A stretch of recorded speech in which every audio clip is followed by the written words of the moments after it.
आज हम जानेंगे सेल के बारे में। सेल जो कि क्लास 8 का टॉपिक है और साइंस का है। तो शुरू करते हैं। सेल, सबसे पहले हम जानते हैं ये सेल है क्या। ठीक है, सेल यानी कि कोशिका। कोशिका होती कहाँ है? ये हमारे पूरे शरीर में मौजूद होती है। ठीक है, तो और इसके कार्य क्या होते हैं? कोशिका जो होती है वो मतलब एक बहुत बेसिक, बहुत कह सकते हैं आप, अंगों की संरचना में मूलभूत इकाई को कोशिका कहते हैं। ठीक, मूलभूत इकाई यानी कि बहुत ही बेसिक चीज़, बहुत ही बेसिक यूनिट है। छोटा अंग नहीं है, ये एक बेसिक यूनिट है। ठीक, कहाँ होती है ये पूरे शरीर में होती है। अगर इसको बायोलॉजिकल नेम हम देखेंगे इसका, तो उसको साइटो कहेंगे। ठीक, अध्ययन इसको क्या कहेंगे? साइटोलॉजी। देखिए, एक तो साइटो हुआ, साइटो का मतलब कोशिका से है, लॉजी लगा देंगे तो वो अध्ययन में आ जाएगा। ठीक, बायोलॉजी। ठीक, साइटोलॉजी ऐसे। इसकी खोज किसने की थी? रॉबर्ट हुक ने की थी। क्या हुआ था, एक बार इन्होंने प्याज पे एक्सपेरिमेंट किया हुआ था कि प्याज की जो लेयर्स होती हैं, ठीक है, तो उन्होंने उस लेयर्स को एक माइक्रोस्कोप से देखा था। तो उसमें इनको काफ़ी कुछ पता लगा था इनके बारे में, जो कि अभी हम आगे देखेंगे। जो इसका सिद्धांत है, ठीक है, वो आगे जाके स्लाइडेन और स्वान ने दिया था। ठीक, सबसे छोटी कोशिका किसकी होती है? वो होती है माइकोप्लाज्मा की। और सबसे बड़ी कोशिका होती है वो शुतुरमुर्ग के अंडे की होती है। अगर हम ह्यूमन बॉडी में बात करें तो सबसे जो छोटी कोशिका होगी वो स्पर्म यानी शुक्राणु में होगी। ठीक, और जो सबसे बड़ी कोशिका होगी वो अंडाणु में पाई जाती है। यहाँ पे हम देख सकते हैं प्लांट सेल और एनिमल सेल। ये रहा आपका प्लांट सेल और ये रहा एनिमल सेल। ठीक, इसमें कई सारी हमारी समानता भी होती है और बहुत कुछ जो अलग भी होता है। ठीक, और अभी हम इसको जानेंगे आगे। ठीक है,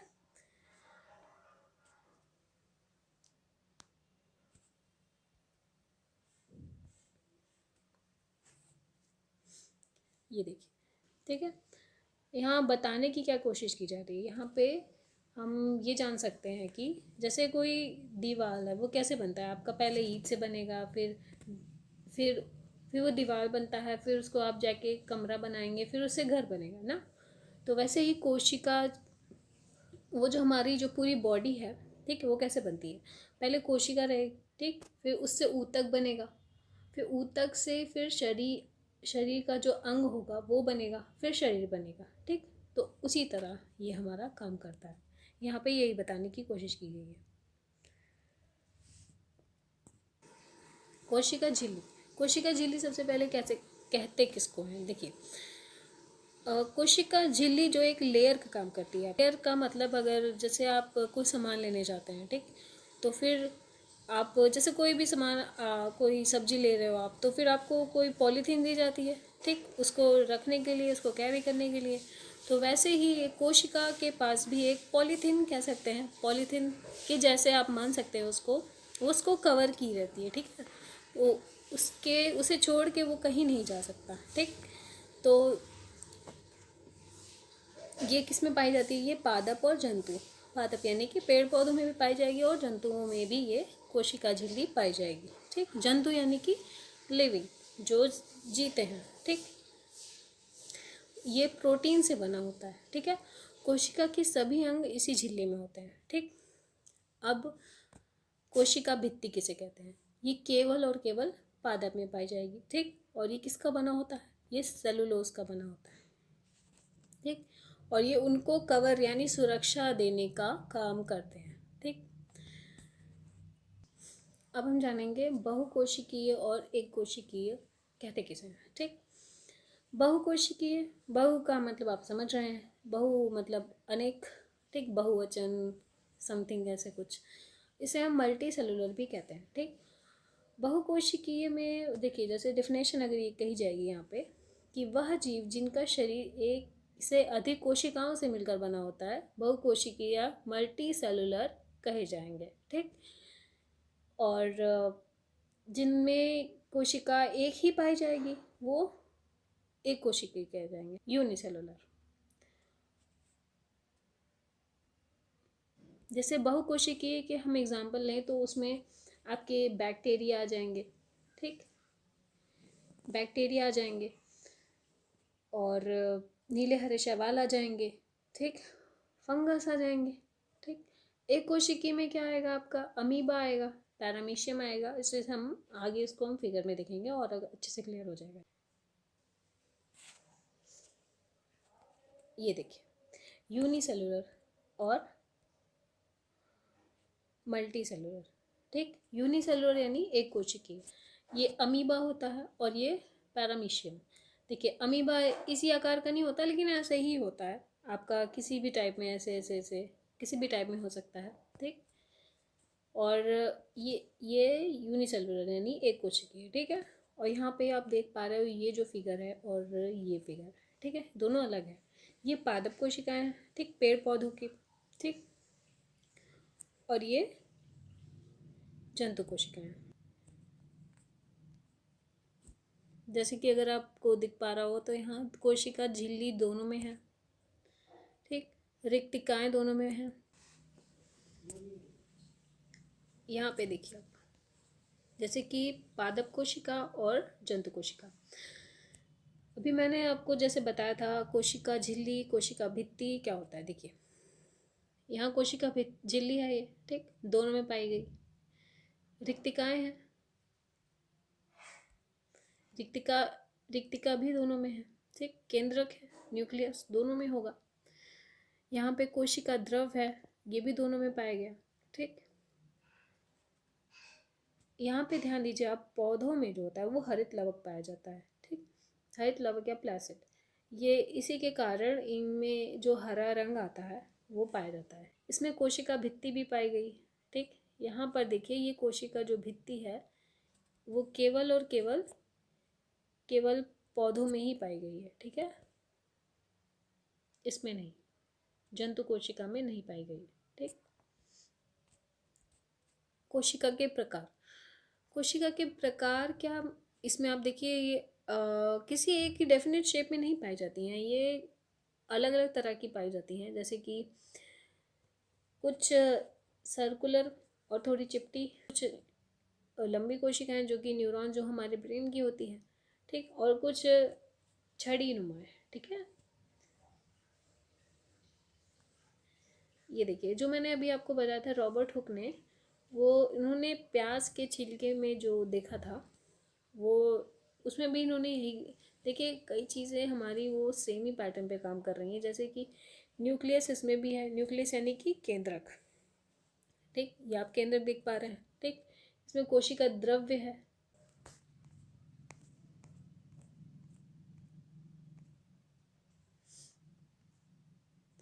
अभी देखिए मनुष्य में कोशिका, ये वाली जो कोशिका थी ये प्याज के छिलके में देखी गई थी। अभी तो क्या आपके क्वेश्चन आएगा कि क्या क्या ह्यूमन में भी ऐसे होता है। हाँ होता है, क्यों नहीं।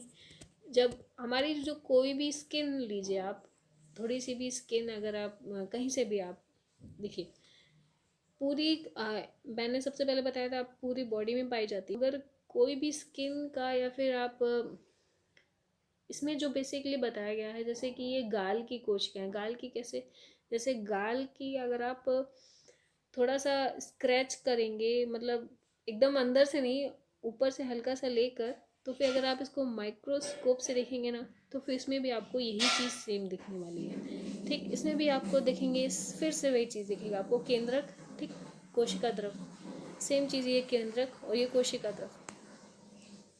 देखिए यहाँ केंद्र झिल्ली पाई गई है, तो ये कोशिका झिल्ली पाई गई है, यहाँ पर ऐसा कुछ भी नहीं है, ठीक। लेकिन कई दो चीज़ें आपको कॉमन हुई, ठीक।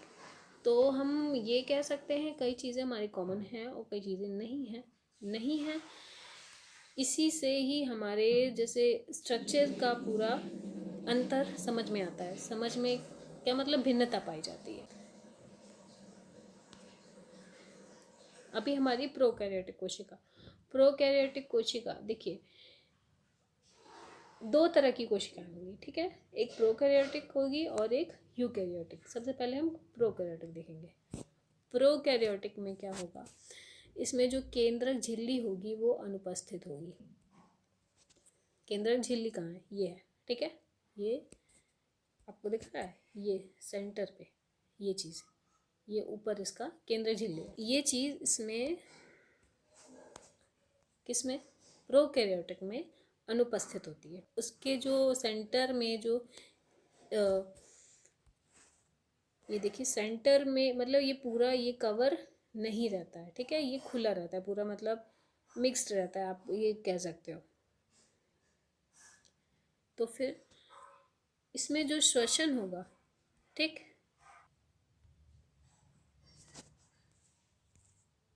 प्रोकैरियोटिक, ठीक है, इसमें केंद्रक में झिल्ली उपस्थित अनुपस्थित रहती है, ठीक है। केंद्रक में जो ये जो झिल्ली होती है, मान लीजिए केंद्रक हुआ आपका, तो फिर ये जो ये हुआ, ठीक है, कोशिका हुई, ठीक, इसमें ये जो केंद्रक हुआ ये सेंटर में, ठीक, ये चीज़ इसमें नहीं रहेगी, ये चीज़ ओपन रहेगी, मतलब कुल मिला के आप ऐसे जान सकते हो, ये ऐसा रहेगा। देखिए और क्या होगा, मतलब इसके एग्जाम्पल क्या होंगे, फिर नीले हरे शैवाल हो सकते हैं, ठीक, ये आकार में छोटे होंगे, इसको इसको देखने के लिए आपको माइक्रोस्कोप की ज़रूरत होगी, ठीक। श्वसन इनमें जीव द्रव द्वारा होता है, देखिए जैसे ये हुआ, ये आपका कोशिका हुई, ठीक, इसमें एक केंद्रक होगा तो उसकी झिल्ली नहीं होगी, ठीक, तो इसमें जो मैंने आपको बताया था यहाँ जीव द्रव होता है, ठीक है। तो प्रोकैरियोटिक क्या होते हैं, इसमें केंद्रक झिल्ली अनुपस्थित होती है, प्रोकैरियोटिक में केंद्रक झिल्ली अनुपस्थित होती है, ठीक। इसके एग्जांपल में नीले हरे शैवाल हो गए, ठीक, ये आकार में बहुत ज़्यादा छोटे होते हैं, इनको आप ऐसे नहीं देख सकते, अपनी न्यूड आई से नहीं देख सकते। इनका जो श्वसन होता है वो जीव द्रव द्वारा होता है, यहाँ पे इनमें जीव द्रव होता है, ठीक, इसी के द्वारा ये श्वसन करते हैं, जिसके कारण, ठीक, जिसके कारण इनकी जो वृद्धि होती है वो, मतलब यूकैरियोटिक से, अभी मैं आपको बताऊंगी, उससे जल्दी और काफ़ी संख्या में ये बढ़ जाते हैं। मैं बता रही हूँ कैसे, देखिए अभी हम यूकैरियोटिक देखेंगे तब अंतर पता लगेगा। यूकैरियोटिक है, ठीक है, इसमें जो केंद्रक और कोशिका झिल्ली दोनों उपस्थित रहता है, ठीक, अभी मैं आपको बता रही हूँ। जबकि प्रोकैरियोटिक में ऐसा नहीं है, यहाँ पे आपका ये पूरा चीज़, यहाँ पे केवल और केवल ये जीव द्रव ही भरा है, ठीक। तो फिर देखिए अभी अंतर मैं बता रही हूँ कैसे होता है। इसमें केंद्रक और कोशिका झिल्ली उपस्थित होते हैं, ठीक, किसमें होते हैं, यूकैरियोटिक में, ठीक। इसमें श्वसन माइटोकॉन्ड्रिया द्वारा होता है, ठीक, माइटोकॉन्ड्रिया श्वसन का कार्य करता है, जो कि सभी कोशिकाओं में होता है, यूकैरियोटिक कोशिकाओं में होता है, क्योंकि इसमें जो श्वसन होता है वो माइटोकॉन्ड्रिया द्वारा होता है। यहाँ पे ये देखिए केंद्रक हुआ, यहाँ माइटोकॉन्ड्रिया हुआ, कई चीज़ें और होती हैं, गाल्जी का होता है यहाँ पे। तो फिर इसमें जो श्वसन होता है वो माइटोकॉन्ड्रिया द्वारा होता है, और कई प्रोसेस होते हैं जिसके कारण जो इसमें जो ग्रोथ होती है, जो डेवलपमेंट होती है, वो प्रोकैरियोटिक से देर में होती है, ठीक है। तो इसलिए इनकी जो वृद्धि होती है वो कम होती है। ये देखिए यूकैरियोटिक है, इसमें जो केंद्रक हुआ, यहाँ पे देखिए केंद्रक है, उपस्थित है, और इसमें जो कोशिका झिल्ली है ये भी उपस्थित है। इसमें जो एग्जाम्पल है आपका जंतु कोशिका, ठीक, पादप कोशिका, ये आकार में बड़े होते हैं, जंतु कोशिका और पादप कोशिका ये आकार में बड़े होते हैं, ठीक है, मतलब ये ATS टाइप के होते हैं, ठीक, और यूकैरियोटिक ये ATS टाइप के होते हैं, और प्रोकैरियोटिक 70S टाइप के होते हैं।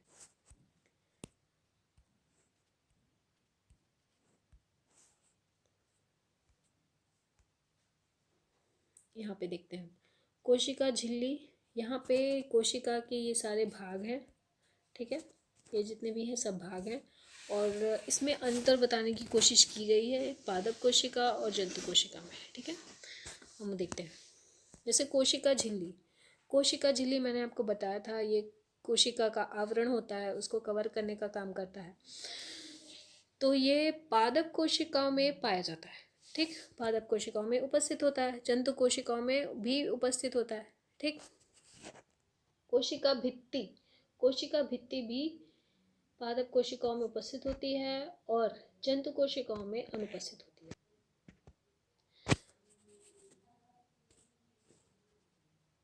आगे हम देखते हैं।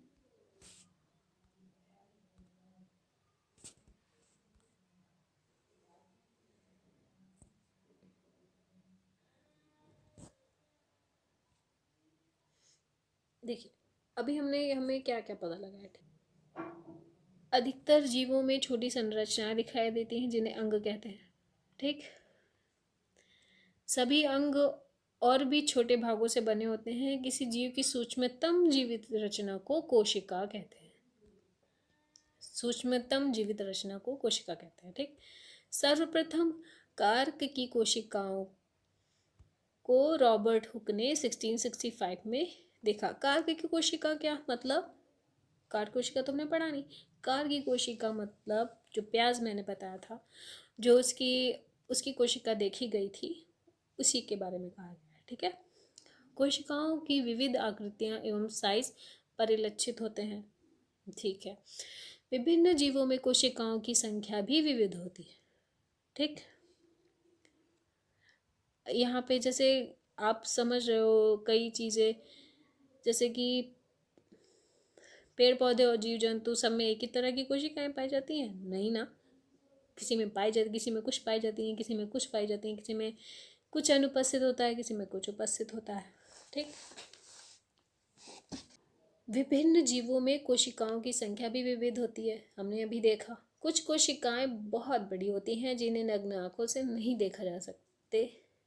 कुछ कोशिकाएं बहुत बड़ी होती हैं जिन्हें नग्न आंखों से देखा जा सकता है। उदाहरण के लिए मुर्गी का अंडा। ठीक, कुछ जीव मात्र एक कोशिका और अन्य जीव अनेक कोशिकाओं से बने होते हैं। ठीक है, एक कोशिकीय जीवों में एकल कोशिकाएं ही सभी मूलभूत प्रकार्य करती हैं, जो बहुकोशिकीय जीवों में विशिष्ट कोशिकाओं के समूह द्वारा संपादित होती हैं, की जाती हैं। इसमें क्या कहने की बात की जा रही है? वही कि जो कार्य, अगर एक कोशिकी कोई जंतु है तो जाहिर सी बात है उसके अंदर जितने से भी सारे काम होते हैं सब एक ही कोशिका द्वारा होते होंगे। जो बहुकोशिकी हैं उनमें भी सब बहुकोशिकी द्वारा होते होंगे। तो क्या किसी के कार्य में विशिष्टता आती है, कमी आती है? नहीं, उनकी संरचना ही इस प्रकार होती है कि वो अपना कार्य उसी के अकॉर्डिंग कर लेते हैं। ठीक है, कोशिका में 3 प्रमुख भाग हैं। कौन से? कोशिका झिल्ली, कोशिका द्रव और केंद्रक। ठीक, इसको आप ऐसे समझ सकते हैं, कोशिका झिल्ली, केंद्रक हुआ। ठीक, यहाँ पे कोशिका झिल्ली हुई और यहाँ पे कोशिका द्रव हो गया। ठीक है,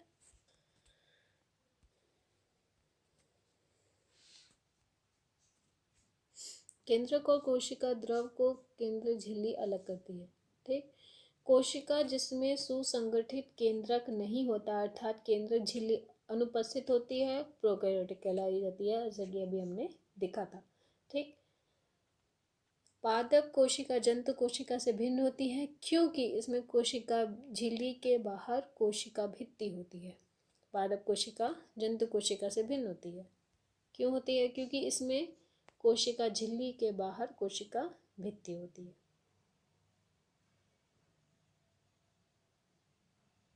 ठीक, जंतु कोशिका में क्या होती है? कोशिका भित्ति नहीं होती है। पादप कोशिका में कोशिका भित्ति होती है जो उनको संरचना और संरक्षण प्रदान करती है। ठीक, ये कोशिका भित्ति किसकी बनी होती है? सेलुलोज की बनी होती है। ठीक है, रंगीन संरचनाएं जिन्हें प्लासिड कहते हैं ये केवल पादप कोशिकाओं में ही पाई जाती हैं। हरे प्लासिड जिसमें क्लोरोफिल पाया जाता है क्लोरोप्लास्ट कहलाते हैं। ठीक, पादप कोशिकाएं में एक बड़ी केंद्रीय रिक्तिका होती है जबकि जंतु कोशिका में अनेक छोटी छोटी रिक्तिकाएं पाई जाती हैं।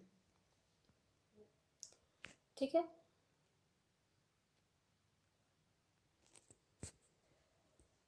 देखिए इसमें यहाँ पे जल संचय कहाँ होता है? जैसे कि अभी हमने बताया था कि कोशिकाओं में जल भरा होता है, बिना जल के वे मर जाएंगी, उनके पास वो कार्य करने की क्षमता नहीं रहेगी। देखिए रिक्तिका, ये जो ब्लू कलर का दिख रहा है आपको बड़ा सा, इसी को हम रिक्तिका कहेंगे, ठीक है। और ये जो गालजी का है, ये येलो कलर का, इसे हम, ये क्या करता है, ऊर्जा परिवहन करने का कार्य कर, गालजी का ऊर्जा परिवहन करने का कार्य करता है। जो वैक्यूल्स है इन्हें रिक्तिका कहते हैं, इनमें जल संचय होता है। माइक्रोकॉन्ड्रिया में क्या होता है, माइक्रोकॉन्ड्रिया में ऊर्जा का संचय होता है।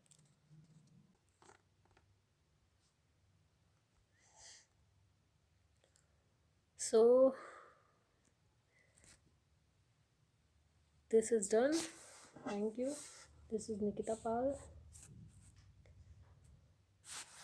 आई होप कि हम लोग समझ पाए होंगे कि केंद्रक की कोशिका क्या होती है और इसके कार्य क्या हैं, जो कि बहुत ज़्यादा इम्पोर्टेंट है। बिना कोशिका के कुछ नहीं होगा हमारा, है ना। बहुत ही बेसिक वैल्यू है, बहुत ही, बिना कोशिका के कुछ भी नहीं हो सकता, जैसे कि हम देख सकते हैं, समझ सकते हैं, ठीक है। तो अगर कुछ सही लगा तो बताइएगा, गलत लगा तो बताइएगा। Thank you.